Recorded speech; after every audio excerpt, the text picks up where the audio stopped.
Instead of just your classic 3x6, we've gone to larger sizes. They could be a 4x12, 4x8, 3x12. So they take on a little bit more bulk. They carry a little more weight with them. So like if you have a full shower and you don't want to have, because one of the first things that people request is, I really don't love grout.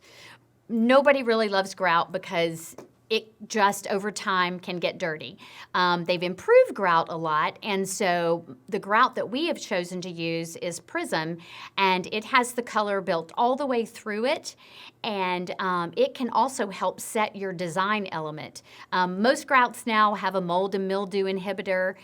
They have the color going all the way through, and they withstand a lot more than maybe they did years ago. And there are a lot of color options now that maybe they weren't around 30 years ago. So grout's not as much of a headache as it was, but people, it's still their least favorite part of tile, let's be honest.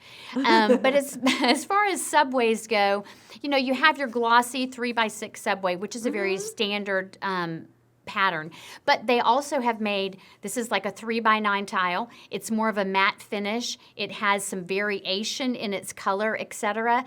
And it just allows for a different texture on that backsplash or on that shower wall if you're wanting to keep it a little more organic. So for instance, this could be a great subway to put with that pebblestone floor that you wanted to have a little more organic.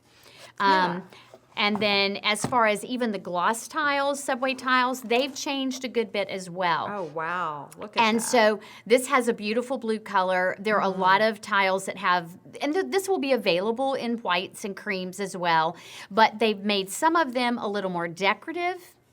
And then this is just a little bit more of a simple tile, but a lot of them now have some undulation. So they've got a little bit of movement in them, so it picks up the light just differently, just a little bit, just to show that it can, just gives a slightly different look. And there's always going to be those hand-thrown tiles that have an uneven edge along the edges, so choosing the grout sometimes can be a little more important with those because depending on the contrast color between the tile and the grout, may show the pattern a little bit more, may show that uneven edge, which a lot of people prefer versus a just straight edge. This is considered a subway tile. As you can tell, it has some texture and variation.